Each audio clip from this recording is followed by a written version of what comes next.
Weird and wonderful artifacts are being found all the time, but it's hard work learning all the secrets of our forefathers when all you've got are two rusty pennies and a bad drawing on a cave wall.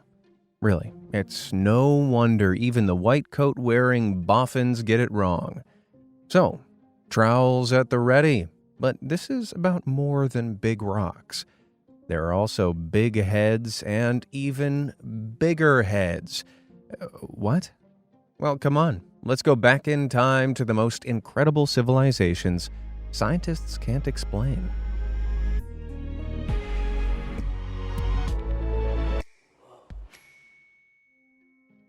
Jungle is massive. Did you know that the Amazon rainforest houses around 30% of all plant and animal species in the world? That's tremendous. However, the history of one native species has eluded scientists for centuries. Humans. Human life in the Amazon was assumed to have never been anything more than a few scattered tribes. However, ongoing deforestation in Brazil's Acre state, which was long believed to be uninhabited, has revealed large, unnatural shapes in the ground known as geoglyphs. Whilst they look like little more than shallow ditches, they're actually remains of a vast civilization. Across 5,000 square miles, there are around 450 markings, with some measuring up to 1,300 feet wide. Damn. These huge hieroglyphs probably housed some sort of ceremonial buildings, where up to 1 million people could have congregated as recently as 550 years ago. Holy guacamole, that's insane. And there's much more. Nowadays, thanks to technological advancements like LiDAR, we can explore without damaging the rainforest. By firing a tree-safe laser from directly above the surveying area, a receiver measures the light bouncing back and records a 3D map of the objects in the scene. That's so cool, but not as cool as what it's been hiding. In 2019, scans of the southwestern Amazon basin uncovered miles of elevated roads and pathways, and even pyramids over 70 feet tall.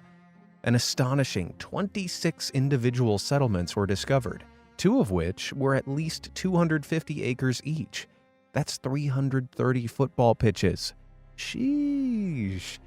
The mysterious Kasarabe people lived here for hundreds of years, and then just disappeared around 1400 AD. European conquistadors probably drove them out, but we don't know for sure. Still, building a giant jungle community in the thickets is impressive, right? Now hold up, I've just had a crazy thought. Think about it. A huge congregation of people living together would need to cultivate tons of food and plants, right? Well, what if the Amazon wasn't originally a jungle? Then, after the Kasarabe people disappeared, their crops grew a little out of control. It's just a theory, but an astounding 95% of this green metropolis is still unexplored. Who knows? Maybe there's something even crazier in there. Family misfortunes. You and me, we're pretty smart, but we're not the smartest humans ever. Heck, we might not even be the smartest species ever. Since 1913, partial skull fossils found around South Africa have provided a potential new brainiest contender called the Boskop man. This presumed extinct human-like species could have lived as recently as 10,000 years ago. But compared to us, their skulls imply they had unusually large craniums, meaning our big-headed brethren's brains might have been a whopping 30% larger than ours. Whoa. Their average IQ would have been around 149, putting the average Boskop among the smartest 0.05% of people alive today. Double whoa. But if old Boskop Brainiac here is so much smarter than us, how come we're alive and he isn't? Well, despite what my ex said, bigger isn't always better. Our brains are about 4-fold bigger than our ape relatives. But most of this increase happens in a part of the brain called the prefrontal cortex, which is mainly responsible for our highest cognitive functions such as decision-making, working memory, and self-awareness. The actual motor functions of the brain that control our senses and movement don't really change. So it's possible that all the extra brain size just translated to Boskop spending more time crying about the past than going out hunting. Now, this is all speculation. Truthfully, we can't be sure what happened to our clever cousins. In fact, some people argue that Boskop wasn't different to us at all. The only evidence we have are partial skull fragments.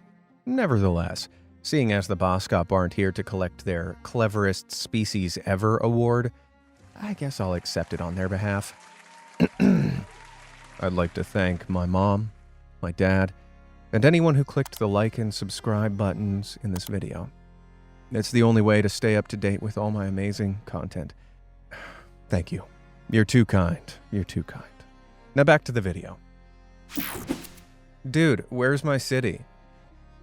Perhaps the most mysterious ancient civilization is the one we've never found a trace of.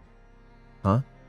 Now, I'm talking, of course, about Atlantis, the once grand city that ended up sinking beneath the ocean.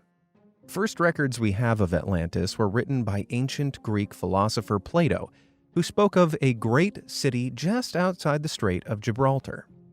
However, there was nothing to say that Plato's Atlantis genuinely existed. For millennia, people just assumed he'd created an idealized version of his home, Athens. So why is it that some 12,000 years after allegedly disappearing, we still talk about it like it might be real? Well, in 1882, U.S. Congressman Ignatius Donnelly published 13 reasons why he believed Atlantis was far more real than previously accounted for. And no, he didn't scatter them around on little tapes. He wrote a book called The Antediluvian World, which proved to be highly influential. Then, in 1965, someone actually found Atlantis. Well, some people think they did, at least. This is the Reshot structure, a 25-mile-wide geological dome found in Mauritania, Africa. I'm not kidding. This thing is so huge, you can only see its full scope from space, which is how it was discovered. 2 astronauts flying over the Sahara Desert had spotted the giant eye staring back at them and thought they'd stumbled across the most important archaeological find ever. Alas, there's nothing concrete linking it to Atlantis. It's believed the Reshot structure was formed from volcanic activity around 100 million years ago. But come on, it looks pretty suspicious. Seems like we're no closer to the truth. But what do you think? Is Atlantis real or a bunch of old baloney? Let me know down in the comments below. Trip down memory lane. Whether you've got a big one or a small one, we all love our homes. In fact, you'd have to be a loony to wish anything bad on your humble or not so humble abode. But if you lived with the Cucuteni Tripilia people who settled in Eastern Europe around 7,500 years ago, home was less where the heart is and more where the hearth is. Why? Because they routinely torched their own villages. What? You heard me.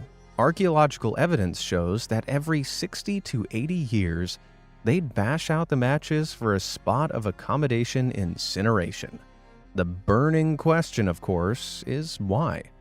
This was long before home insurance, so they weren't trying to cash a claim. And it happened way too regularly to be accidental. We don't know for sure, but one of the leading theories is that they were animists, people who believed objects have souls, so they might have believed their houses were alive. And once it got to the end of a house's life, it was proper send-off time. Still, torching a whopping 3,000 buildings to the ground every 60 years just to rebuild them sounds like a lot of effort. Last time I felt like changing things up, I just turned my bed around. Missing Mycenians. Honestly, I'm such a scatterbrain. I lose things all the time. But even I'd have difficulty losing an entire civilization of people, like, I don't know, the Mycenians of ancient Greece. Now, despite being the OGs of ancient Greek society and true pioneers in architecture, engineering, and language, come 1050 BC, they'd managed to totally lose themselves. Seriously, they straight up disappeared. Poof, gone. How does one of the most developed societies of its time suddenly just cease to exist?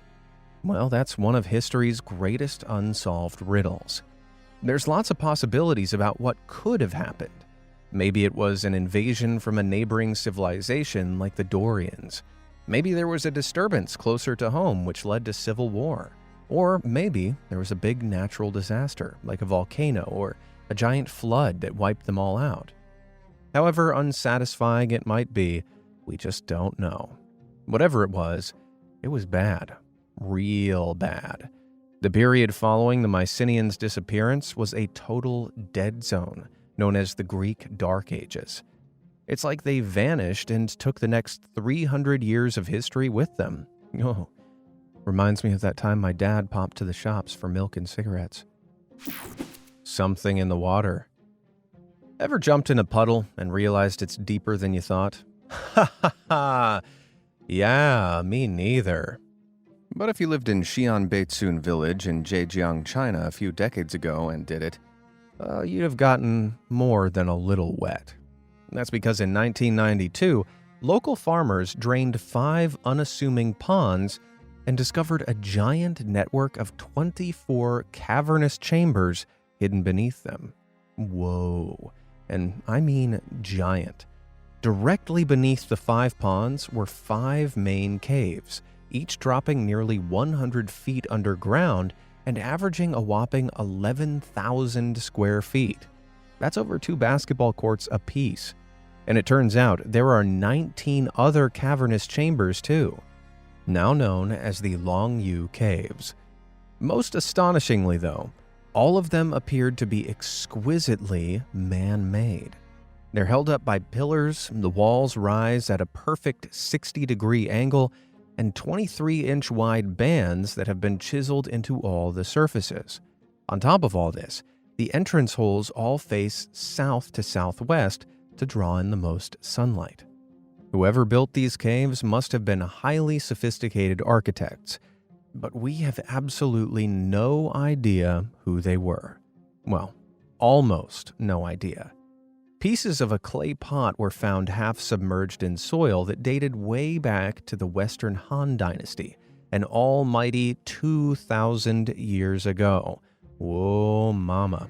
These caves are old. Aside from that, though, there's nothing else to go off. They don't look like any other caves, quarries, or ceremonial caverns yet found in China, and could have served as anything from mausoleums to military encampments. Man, I'll be waiting with bated breath for any updates. You cannot be serious. Best gift I ever got? A telescope. Learning about the universe is so awesome, but I don't know nearly as much as the Dogon tribe. Despite living largely detached from modern society in the Bandiagra cliffs between Mali and Burkina Faso, their knowledge of the planets and stars is incredibly advanced. In fact, they may know more about the Sirius star system than we do. Sirius A, the dog star, is the brightest star in the night sky. It's easily spotted with the naked eye. But in 1862, astronomers discovered a much fainter star just behind Sirius A, which they imaginatively named Sirius B. So, when French scientist Marcel Grial made first contact with the Dogon in 1933, he expected to stun them with his knowledge. Instead, he discovered they already knew every little detail about Sirius B, or to them, Potolo, despite owning no telescopes and the star being invisible to the naked eye. What? Weirder still, the Dogon claim there's a third, even fainter star they call Emma Ya. Astronomers haven't found any signs of this one, but with the Dogon's track record, that doesn't mean they won't.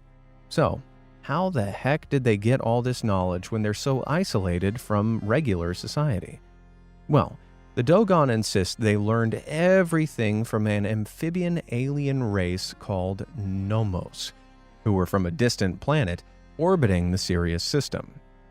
Right. Not what I expected. Most likely, sometime between Sirius B being discovered in 1862 and Griel making contact in 1933, traditional Dogon beliefs and modern astronomy hashed together. How exactly, I can't say. Perhaps Griel wasn't actually the first to make contact. But then, what happened to whoever was? I don't know. Extraterrestrial fishmen from stars we can't be sure exist isn't quite cutting it for me. What do you think? Let me know your thoughts on this supernatural stickler in the comments. Curious China. Remember the Long Yu caves I showed you earlier? Well, they're far from the weirdest historical find in China.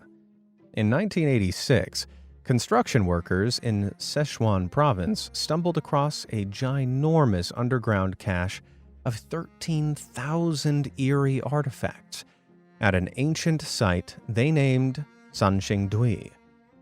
The pits were full of gold, bronze, and pottery unlike anything the country had seen before. Stranger still, many of the artifacts appeared to have been damaged and burnt before being purposefully buried. Bigger. Who or what could these have belonged to? And why do they look so alien? Well, historians reckon they're evidence of a mysterious 3,000-year-old civilization that existed at the same time as known Chinese civilization, yet was separate from it. It was called the Kingdom of Shu, and Sanxingdui was one of its cities. One of the most striking finds, a huge 400-pound mask, apparently represents Sansong, a semi-mythical ruler with bulging eyes. It could be one of the earliest religious icons in China. Shu fell when the Qin dynasty united China around 300 BC, so they could be responsible for trashing and burying whatever evidence they could of Shu when they took over. But we can't be sure. Unfortunately, the Shu people didn't have a written language, so their history has been lost to the ages. For now, we'll just have to imagine what Sanxingdui and ancient northern Chinese culture looked like. Luckily, I've got a good imagination, huh? Sowed to see you go. Mama always said, eat your veggies or you won't grow big and strong. As you can tell, I'm still not keen on the greens. But some 1,200 years ago, residents of Nan Madol, an ancient city off Pohnpei, Micronesia, must have eaten better than me. They needed building materials. Only problem was, it was on the other side of the island, 25 miles away. Yet these Polynesian powerhouses trekked all the way there, turned around, and somehow brought an astonishing 750,000 tons of heavy basalt rock all the way back. The heaviest cruise ship in the world, the Wonder of the Seas, is around 250,000 tons. So imagine lugging 3 of them. That's unbelievable. Honestly, I've not got a Scooby how they did this. Pulling all that seems impossible, and basalt's too heavy to float around the island. Local legends say great birds or giants moved them into place, which is as good as any guess I've got. And moving it was only the first hurdle. The inhabitants then had to carve and shape all that rock into 100 tiny islands, which they built on the top of a coral reef off the mainland. Nan Madol was where the first organized government of Pohnpei resided, so it was turned into a grand capital city. Even today, you can see the remains of stone palaces, ritual sites, temples, and tombs that were built hundreds of years ago. Remarkably, it was all achieved without mortar or concrete. The sheer weight of the stones themselves secured them into position. Some were up to 50 tons. Jinkies. It might not look like much now, but in its prime, you'd have needed some big stones of your own to go anywhere near this imposingly affluent dynasty. Tepe of the iceberg. It blows my mind that farming has only existed for about 10,000 years, and makes any civilization before it all the more impressive. Take Göbekli Tepe. This vast 11,000-year-old site in southeastern Turkey has archaeologists stumped. Somehow, people who couldn't grow a potato came together and built the world's first known stone megaliths. Masons created 20 circles of tall rock pillars, with each pillar weighing up to 150 tons. Many are almost 16 feet high and engraved with animal carvings and human forms, providing a window into this weird prehistoric world. However, the knowledge of math and geometry required to achieve all this is comparable to that of the Great Pyramids, and they came some 7,000 years later. Everything we thought we knew about prehistoric civilizations says Göbekli Tepe just shouldn't exist. Yet here it is. Some people reckon it was used for religious rituals, while others insist it was some form of ancient observatory. Without more solid information, though, it's hard to be sure who's right. Since it was discovered back in 1994, only around 5% of the site has been excavated. I guess we've only seen the tepe of the iceberg. Coffin Singh Crypt. You've got to be a real weirdo to hang around grave sites. That, or you're Indiana Jones looking for treasure. Who says he's not a creepazoid? But if I saw tombs that looked like this, I'd be more than a little curious to know what's in there. They're called kofun, and there's a staggering 160,000 of them scattered around Japan. The largest of which, Daisenryo Kofun, in Sakai, is over 1,000 feet wide and 1,600 feet long. That's twice as long as the Great Pyramid of Giza. Oh, mother. What 500-foot monster have they buried there? Well, that's the confusing, or confusing thing. Get it? Ironically, these keyhole-looking crypts are totally locked up. So we're not entirely sure who or what might be inside. It's assumed Daisenryo was built for Emperor Nintoku, the 16th emperor of Japan. He supposedly died in 399 AD at the grand old age of 109 years. Jeepers. But until anyone goes in and checks, can we really be sure? I don't think so. Sadly, that's unlikely to change anytime soon. Many are classified as sacred religious grounds, and trying to enter them is illegal. Plus, Daisenryo is completely isolated by 3 separate moats. There used to be a bridge, but it was destroyed by a typhoon back in 1872, and nobody's been on the grounds since. It's a shutout. Still, imagine all the untold treasures that might be buried there. If they ever do decide to open old Daisenryo up, mark my words, it'll be the historical find of the century. Hammer time. I like to respect everyone's ideas about the past, but some historians make that really difficult for me. In 1936, an iron hammer was found encased in a piece of rock in London, Texas, and it sent some theorists wild. Despite modern humans only being around for 200,000 years, tests on the rock near where the artifact was found dated back to the Cretaceous period. That's a mind-blowing 66 to 145 million years ago. Wait, so does that mean the hammer is that old too? Well, self-proclaimed science whiz Carl Baugh, who bought the hammer in 1983, certainly thinks so. And he also believes it's comprehensive proof of an ancient civilization of giants. Okay. I've wasted many hours and precious brain cells trying to decipher Carl's crazy theories, but here goes. As a creationist, Carl believes the world as we know it was made by God about 6,000 years ago. Therefore, if something is older than that, it must come from an unrecognizable pre-God Earth. Still following?